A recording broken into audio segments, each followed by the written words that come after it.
Bismillahirrahmanirrahim. Assalamualaikum warahmatullahi wabarakatuh. Innal hamdalillah nahmaduhu wa nasta'inuhu wa nastaghfiruh wa na'udzu billahi min shururi anfusina wa min sayyiati a'malina. Man yahdihillahu fala mudilla lahu wa man yudlil fala hadiya lahu.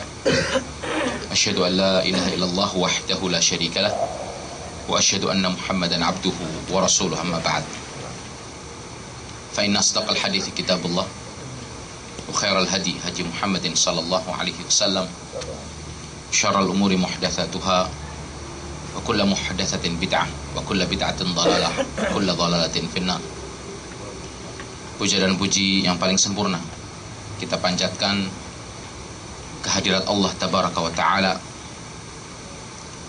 dengan disertai salawat serta salam yang selalu tercurah kepada junjungan mulia kita Nabi besar Muhammad sallallahu alaihi wasallam, juga kepada keluarganya dan para sahabatnya yang mulia dan orang-orang yang baik di dalam mengikuti jejaknya sampai datangnya hari pembalasan. Dan kita berdoa memohon kepada Allah Tabaraka wa Ta'ala untuk diri kita dan keluarga kita supaya ditetapkan untuk selalu berada pada jalan golongan selamat, Thaifatul Mansurah. Dan kita selalu memohon dan berdoa agar langkah kita selalu ditetapkan menjadi orang-orang yang istiqomah di dalam menjalankan metode cara beragama Thaifatul Mansurah, orang-orang yang berada di jalan golongan selamat. Dan secara luas kita juga meminta dan memohon kepada Allah Subhanahu wa Ta'ala untuk memberikan perlindungan kepada masyarakat kita, warga negara kita Indonesia yang tercinta. Semoga selalu berada dalam lindungan Allah Tabaraka wa Ta'ala dan dijaga umat Islam di Indonesia oleh Allah Tabaraka wa Ta'ala, dan dikembalikan, disadarkan kepada jalan yang benar dan lurus untuk bisa menjadi manusia-manusia yang merealisasikan, melaksanakan Islam, mempraktekkan Islam sesuai dengan jalan golongan selamat atau Thaifatul Mansurah yang diinginkan oleh Allah Tabaraka wa Ta'ala dan telah diajarkan oleh junjungan kita Nabi besar Muhammad sallallahu alaihi wasallam. Pada kesempatan pertemuan hari ini kita akan masuk kepada pembahasan bab ketiga yang bertema tanda-tanda golongan selamat. Dan seperti kita ketahui bahwasannya Islam tidak pernah melihat kuantitasnya, atau artinya jumlah banyaknya. Akan tetapi yang dipentingkan di dalam Islam adalah kualitasnya. Kalau kita mau melihat dalam perbuatan amal yang kita lakukan pun, Allah tidak menyukai orang yang modal semangat banyak melaksanakan amal, tetapi amalannya tidak sesuai dengan tuntunan sunnah. Ini nggak ada artinya. Tetapi amal yang sedikit dilaksanakan dengan benar, ditunaikan sesuai dengan prosedur, dilaksanakan dengan pelakunya mengetahui bagaimana sifat pelaksanaan ibadah tersebut sesuai dengan tuntunan sunnah, artinya dibangun amal perbuatannya dengan ilmu itu lebih bagus, lebih Allah cintai. Kemudian amal yang sedikit dan dilaksanakan dengan benar, kemudian dilakukan dengan secara kontinu, ini lebih Allah cintai daripada amal yang banyak tapi dilaksanakan sekali waktu kemudian setelah itu berhenti. Berdiri melaksanakan sholat malam 11 rakaat, setelah itu baru ketemu lagi melaksanakan sholat malam 3-4 bulan kemudian.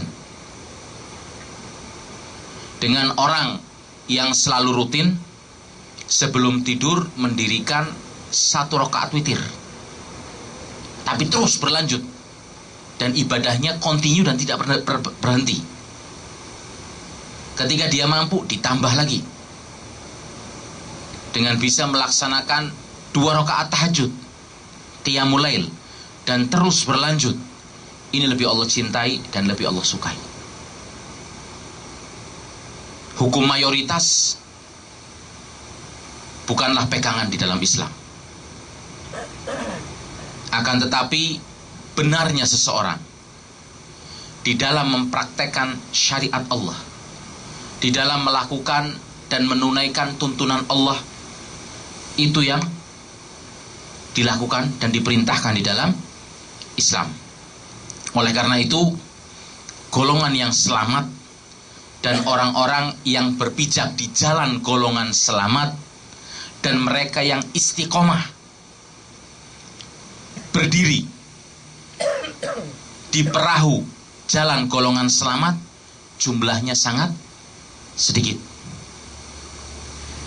Ketika kita melihat di tengah banyaknya manusia, kalau kita melihat dan kumpulkan seluruh manusia yang muslim dan non muslim di seluruh dunia, ini hitungannya muslim atau non muslim, banyak mana? Banyak non muslim.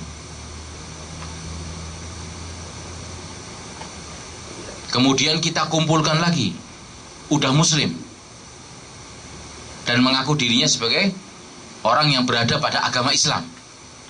Kalau kita mau seleksi lagi mana orang yang benar keislamannya atau orang yang berada di atas metode jalan golongan selamat, berada di atas prinsip agama Ahlus Sunnah wal Jamaah, berapa orang? Ini otomatis akan semakin mengecil. Oleh karena itu, banyak di dalam Islam bukan ukuran. Dan Rasulullah Sallallahu Alaihi Wasallam telah bersabda di dalam sebuah hadis yang sahih yang diriwayatkan oleh Imam Ahmad, dan beliau mengatakan, tuba lil ghuraba, berbahagialah atau keuntungan yang sangat besar bagi orang-orang yang asing dan dianggap asing, yang jumlahnya sedikit, dan mereka dikucilkan. Mengapa? Karena mereka adalah orang-orang yang menegakkan syariat Allah. Mereka orang-orang yang berada di atas jalan kebenaran. Oleh karena itu dijelaskan makna al-ghuraba di sini adalah, atau orang-orang yang asing, unasun salihun, manusia atau orang-orang yang yang baik, yang soleh. Lawan katanya toleh, orang-orang yang jelek. Unasun salihun yaitu orang-orang yang soleh, orang-orang yang baik. Fi unasin su'in kathir, yang mereka berada di komunitas manusia atau orang-orang yang jelek, yang jumlahnya itu lebih banyak yang jeleknya itu. man ya'sihim akthar mimman yuti'uhum. Yang berbuat maksiat di antara manusia itu lebih banyak daripada yang melakukan ketaatan atau yang melakukan amal soleh. Kalau mau dihitung dan disensus, di negara kita jumlah orang yang sholat, ini jangan bicara sholat ke masjid aja, jangan bicara sholat ke masjid dulu lah, sholat di rumah mereka masing-masing, kita mungkin akan terperanjat dan terkejut karena jumlah orang yang sholat lebih sedikit daripada yang enggak sholat. Itu jelas.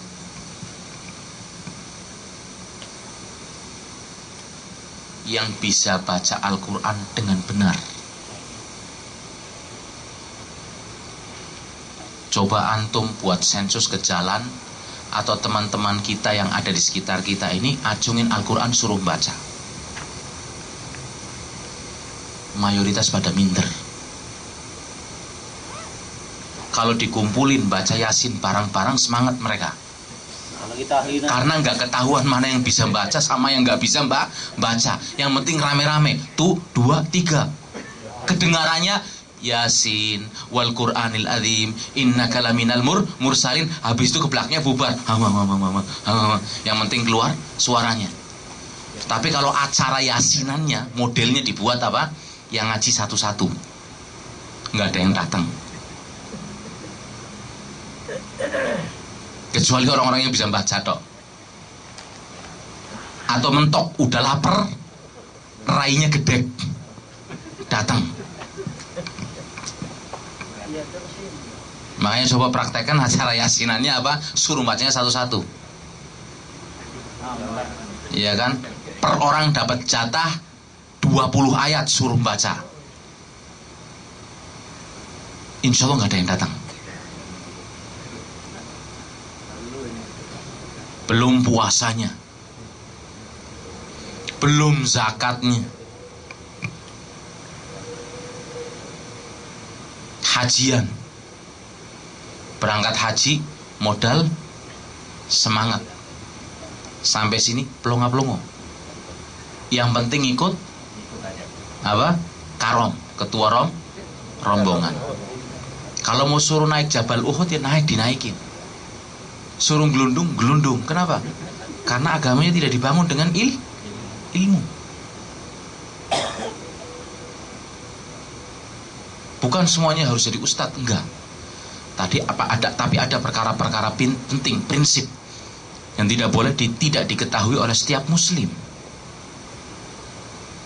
Tidak mungkin seorang muslim tidak tahu tentang sifat sholat Nabi. Ini sebuah kesalahan yang besar. Gak mungkin seorang muslim itu gak tahu tentang bagaimana sifat puasa Nabi, bagaimana dia harus berzakat. Ada kesempatan haji, dia belajar sebelumnya, menuntut ilmu bagaimana sifat ibadah tersebut ditunaikan kepada Allah Tabaraka wa Ta'ala. Dan ini sebab utama kemerosotan kita. Kemerosotan, keterbelakangan umat Islam tidak lain disebabkan karena kemerosotan dan keterbelakangan mereka di dalam berpegang teguh kepada agamanya. Orang-orang Kristen yang notabene kiblat orang Kristen itu adalah Barat. Padahal orang Barat sebelum Kristen masuk kepada mereka adalah orang-orang yang agamanya adalah paganis. Mereka orang yang beragama dengan cara menyembah para dewa. Dan ada yang dipermisalkan dengan patung-patung. Makanya mereka mengenal dewa matahari, yang kemudian diabadikan dengan nama-nama planet. Dan bahkan mereka pun mengenal dewa titisan. Dewa titisan itu gimana? Pernikahan antara dewa dengan manusia biasa. Keluarlah sang Hercules. Iya kan? Hercules itu apa kan? Kita kan sering lihat dulu. Kalau ada pas sinetron Hercules, wah senangnya minta ampun. Dan ini yang dicekoki. Dicekokkan kepada anak-anak kita dari kecil. Pahlawan-pahlawan apa ini fiktif. Plus penuh dengan aroma syirik.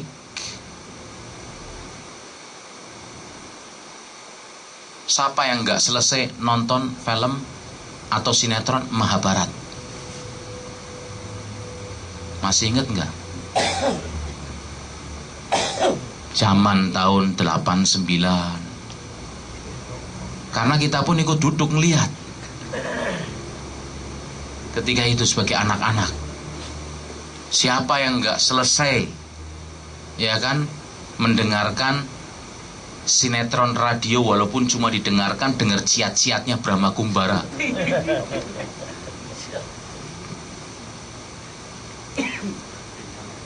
Ya kan, gak ketinggalan karena di sekolahan kita harus ikut cerita kan, yang notabene penuh dengan cerita-cerita apa? Syirik, dengan ilmunya Waringin Sungsang dan lain sebagainya. Ini yang kita terima dari kecil. Makanya kalau mau kita sensus, orang-orang Islam yang berpegang dengan keislamannya itu sangat sedikit sekali.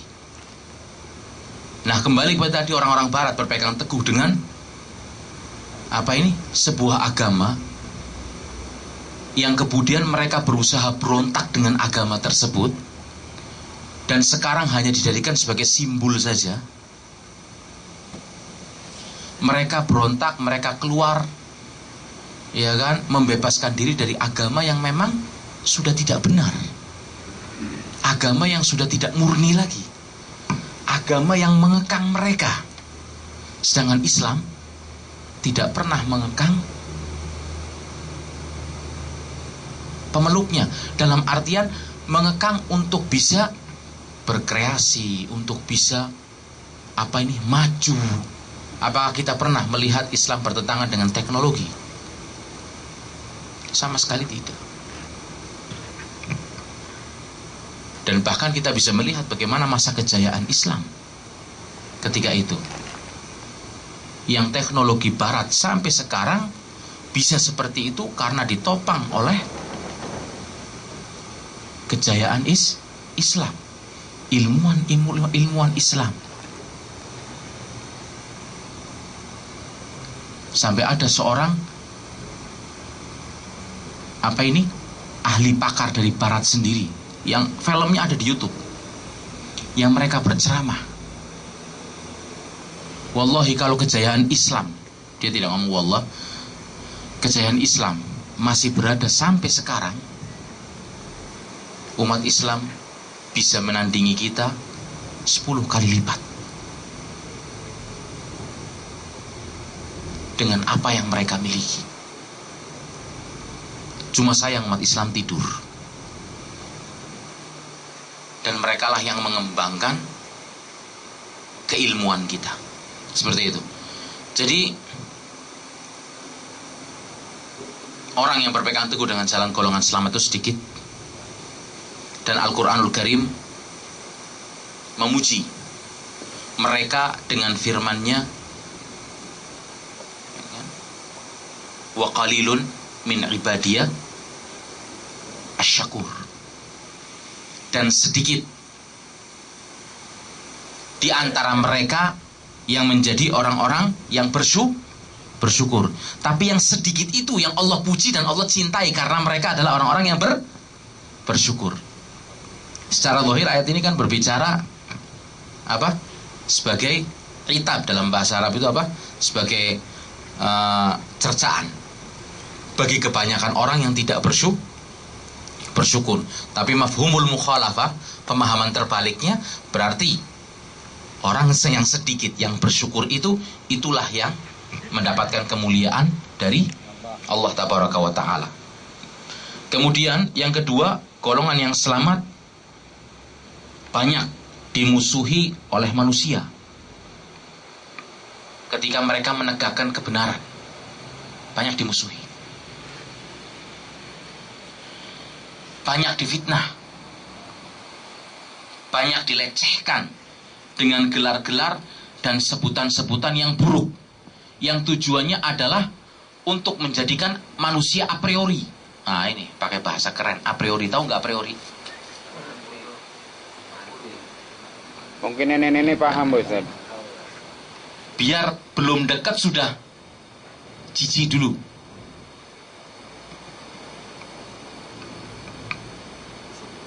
Makanya kan yang disuguhkan kepada umat Islam, kepada generasi kita, ya kan?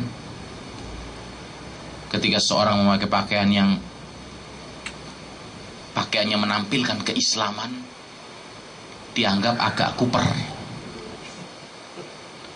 Tapi giliran yang pakai pakaian yang menampakkan aurat, nah itu yang keren. Ini dari cara berpakaian. Giliran memanjangkan jenggot, ya kan, keluarnya kayak iklan. Zaman gini masih manjangin jenggot dan lain sebagainya, dari julukan-julukan buruk. Dan julukan-julukan ini sudah ada dari zaman Rasulullah SAW.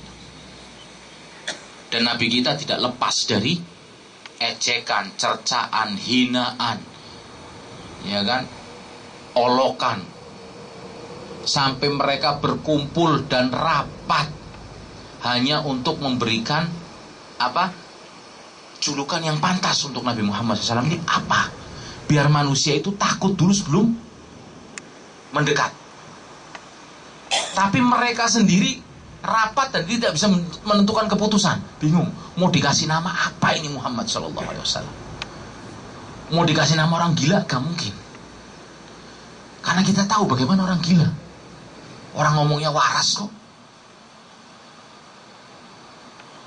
Malah bodohin kita sendiri.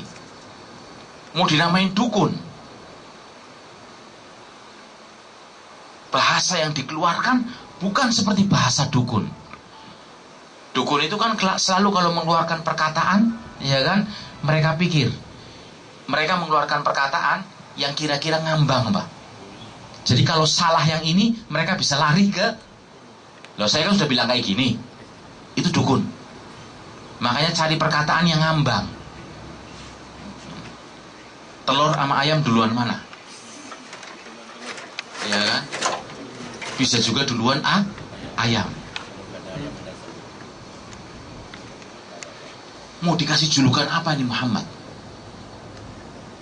Syair, penyair yang gila atau apa? Enggak mungkin. Perkataannya diucapkan melebihi, bukan hanya sebagai syair. Yang mereka tahu manusia nggak bisa buat seperti itu, dan itu diakui. Sampai sekarang pun julukan bagi Islam tidak ada hentinya.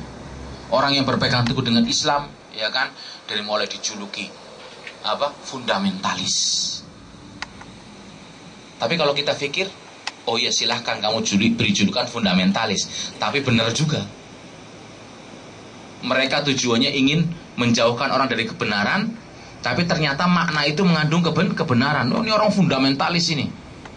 Ya emang betul, kita diperintahkan di dalam Islam untuk berpegang dengan fondamen, pokok dasar yang akan menyebabkan keislaman kita kuat, yaitu apa? Tauhid. Ya. Dibilang ini si ustadz konservatif, ya kan? Tahu konservatif? Pertama dengar saya konservatif, apa ini? Tak buka kamus, kelihatan kuper. Ustadz terbelakang. Subhanallah. Tapi kita mendengar sabda Rasulullah SAW, alaikum bisunnati wa sunnatil khulafa'ir rasyidin al-mahdiyyin min ba'di.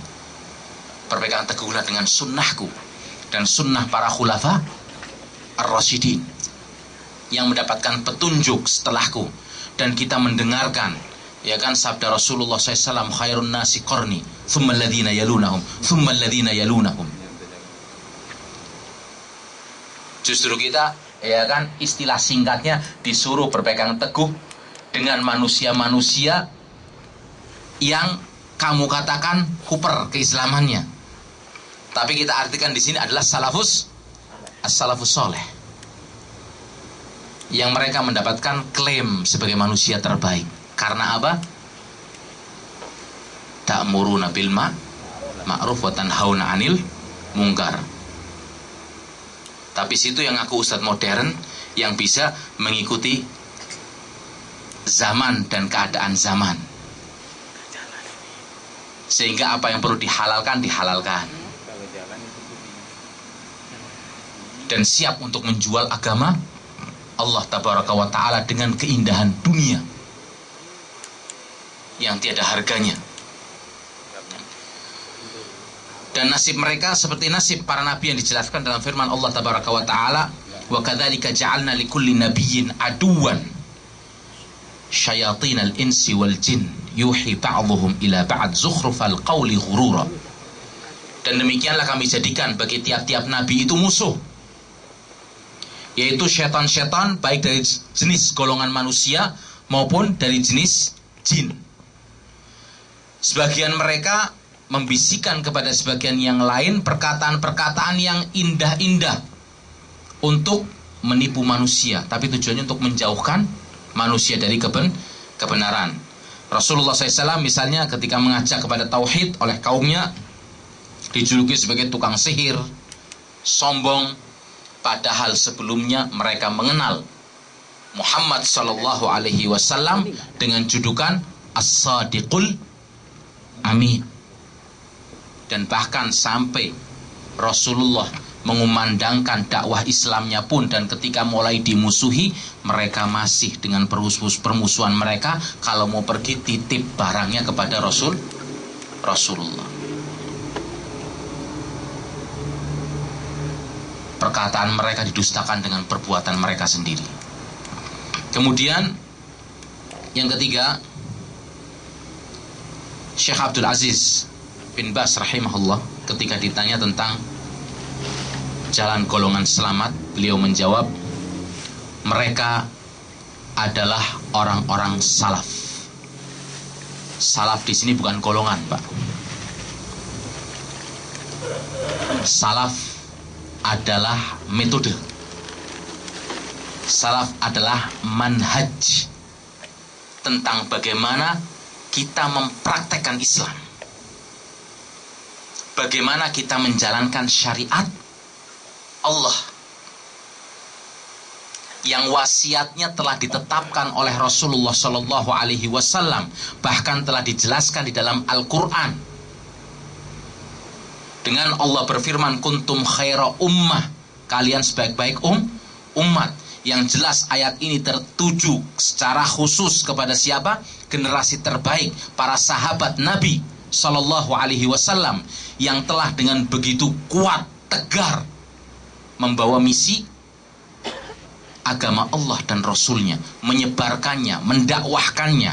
Mereka membawa panji ta'muruna bil ma'ruf wa tanhauna 'anil munkar, memerintahkan kepada yang baik dan menjaga, memperingatkan manusia kepada perbuatan yang buruk, sehingga mereka menjadi manusia-manusia terbaik, manusia-manusia yang berjaya, mendapatkan kemuliaan ketika mereka berpijak di dunia, dan mendapatkan balasan yang mulia insya Allah ketika mereka kembali ke hadapan Allah subhanahu wa ta'ala. Yang Rasulullah klaim sebagai sebaik-baik manusia, yang diperintahkan untuk kita merujuk dan kembali kepada mereka di dalam kita mempraktekkan Islam. Ini metode, cara bagaimana kita mempraktekkan Islam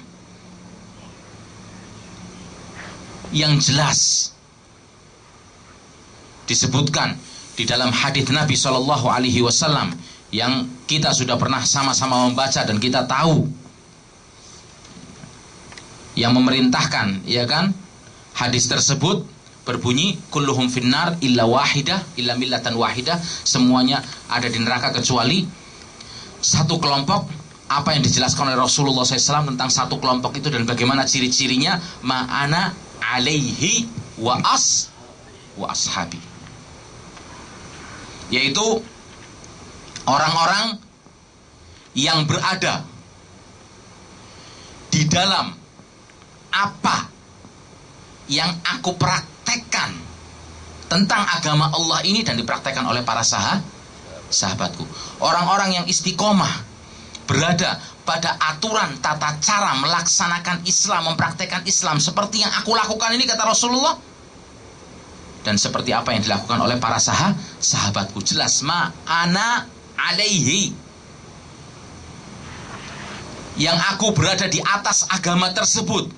Dan bukan hanya berada di atas agama itu saja, akan tetapi bagaimana cara mempraktekkan agama tersebut, bagaimana cara mempraktekkan Islam tersebut, seperti yang telah dicontohkan, difahamkan oleh para sahabat Nabi SAW sebagai manusia-manusia yang belajar langsung tentang Islam kepada Rasulullah SAW.